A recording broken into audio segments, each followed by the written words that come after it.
Fala pessoal do xadrez, tudo bem com vocês? Espero que vocês estejam bem, né? Vamos conversar um pouquinho agora sobre essa natureza do jogo de xadrez. Eu gosto muito dessa frase desse grande mestre internacional Xavier Tartakovsky, quando um jornalista certa vez perguntou a ele quem era o melhor enxadrista de todos os tempos, e recebeu a seguinte resposta: se o xadrez é uma ciência, o melhor é Capablanca. Se o xadrez é uma arte, é Alekhine. Se o xadrez é um esporte, o melhor é Lasker. Então nós vamos ver daqui para frente, né, o porquê que o xadrez é reconhecido como essas três áreas do conhecimento, como uma ciência, como uma arte e como um esporte, né? Então nós vamos ver hoje justamente o primeiro, que é aí a ciência, o porquê que o xadrez é considerado uma ciência. E aí dentro disso o melhor jogador que existiu, se nós pensarmos no xadrez como uma ciência, foi Capablanca. Então vamos ver aqui.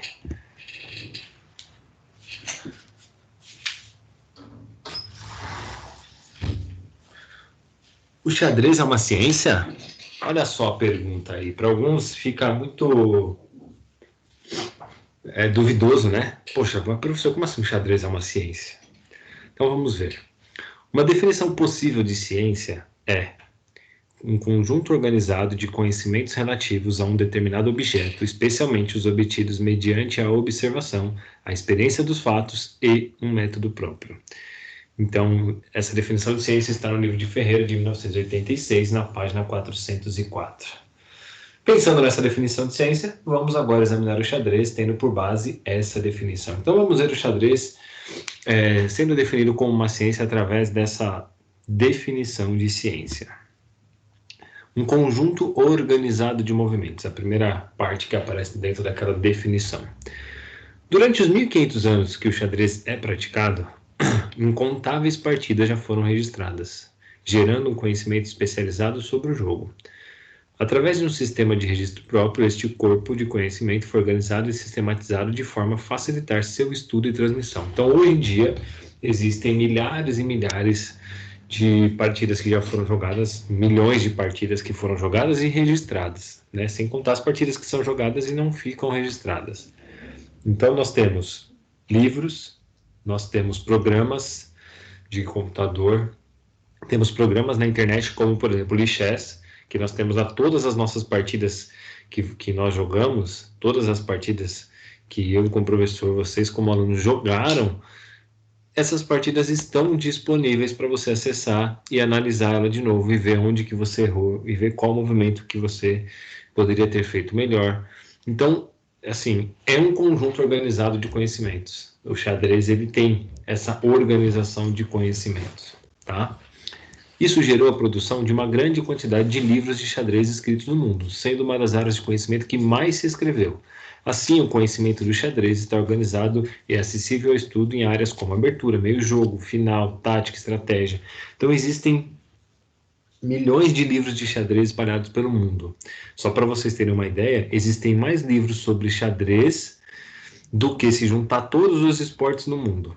Se você juntar futebol, vôlei, basquete, handebol, juntar todos esses esportes e somar os livros que tem sobre esses esportes, não chega na quantidade de livros de xadrez que existem no mundo.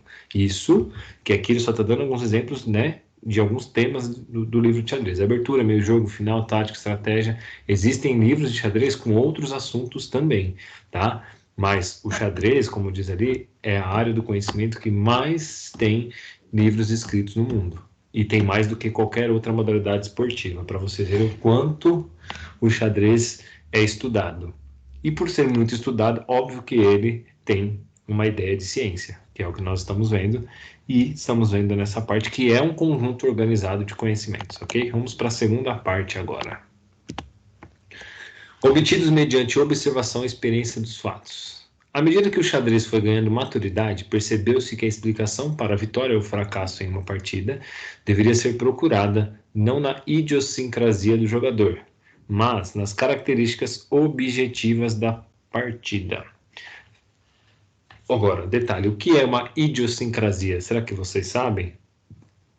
Se vocês não souberem, nós vamos depois procurar no dicionário e vocês vão descobrir o que é, tá? Mas é bem legal. Devem ser obtidos mediante intensa observação, pautados sempre na experiência. Quando se irá enfrentar um jogador em uma competição, é comum pesquisar suas partidas buscando identificar suas virtudes e fraquezas. Então, os jogadores profissionais de xadrez, quando eles vão jogar uma partida no campeonato, eles já observam, analisam como que aquele jogador já jogou. Porque hoje é totalmente disponível as partidas na internet que cada jogador jogou, né?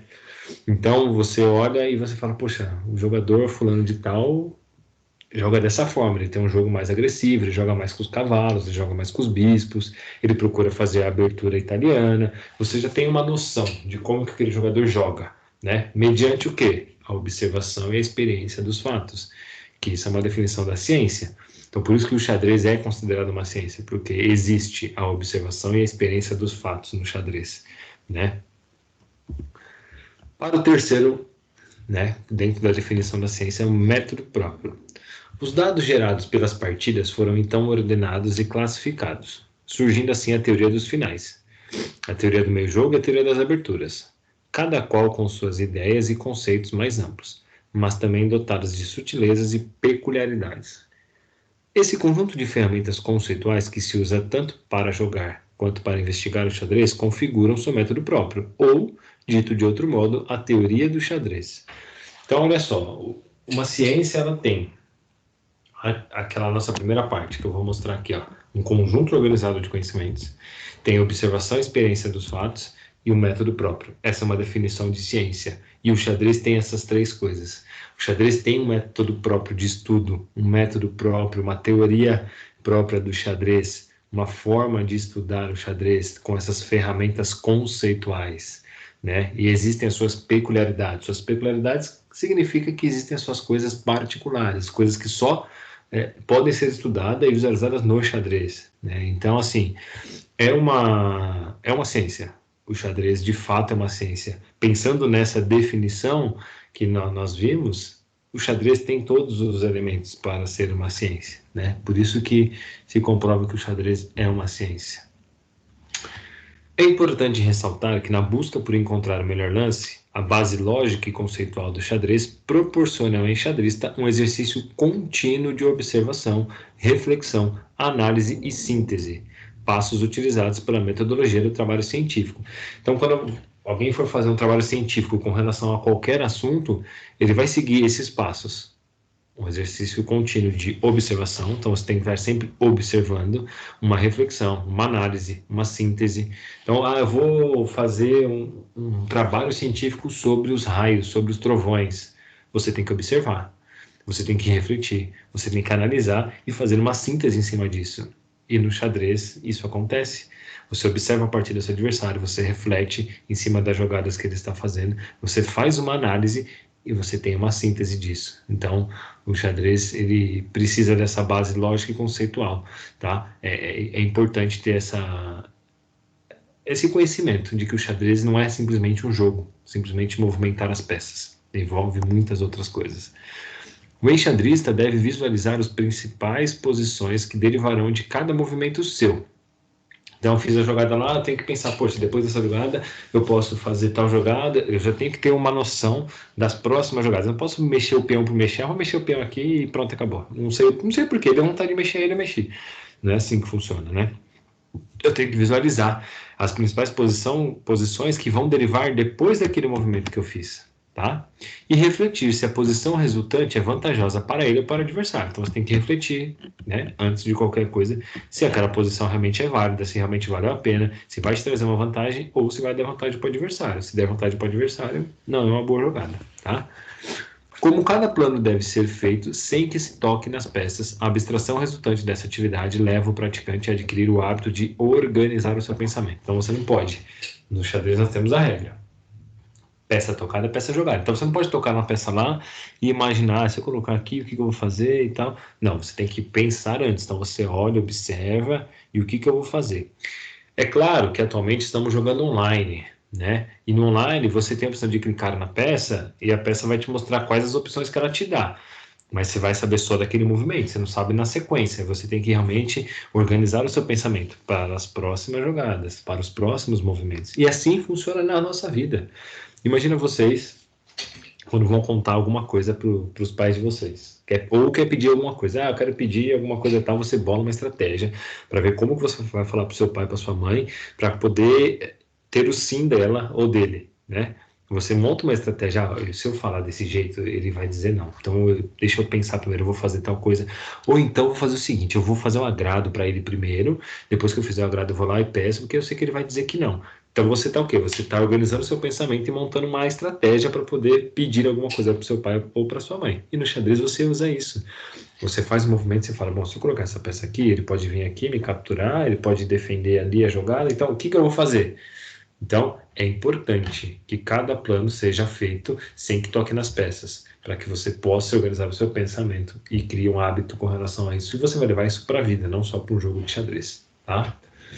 Então, quais os fatos que explicam por que um jogador perde ou ganha uma partida? Essa é a pergunta que vai ficar para vocês. Quais os fatos que explicam por que um jogador perde ou ganha uma partida? E nós vamos debater um pouquinho desse assunto aí, tá? Os campeões mundiais, né? Lasker, Capablanca e Alekhine, cada um representando a esporte, ciência e arte, e na sequência em que eles foram campeões. Primeiro Lasker, durante 27 anos, né? Depois Capablanca, ficou aí durante 8 anos como campeão mundial, e Alexander Alekhine, que tirou o título de Capablanca e ficou aí, primeiro, 9 anos como campeão mundial, e depois ele ficou mais 9 anos, então ele ficou, na verdade, não foi consecutivo, né? Foram 9 anos, em 1936 ele perdeu o título, depois ele voltou a ganhar, e ele acabou morrendo campeão mundial. Ele morreu em 1946 e também ainda era campeão mundial, tá? Então, vamos debater um pouquinho essa grande pergunta. Então, quais os fatos que explicam por que um jogador perde ou ganha uma partida? E vocês vão me ajudar aí a dizer quais são as respostas para esta pergunta.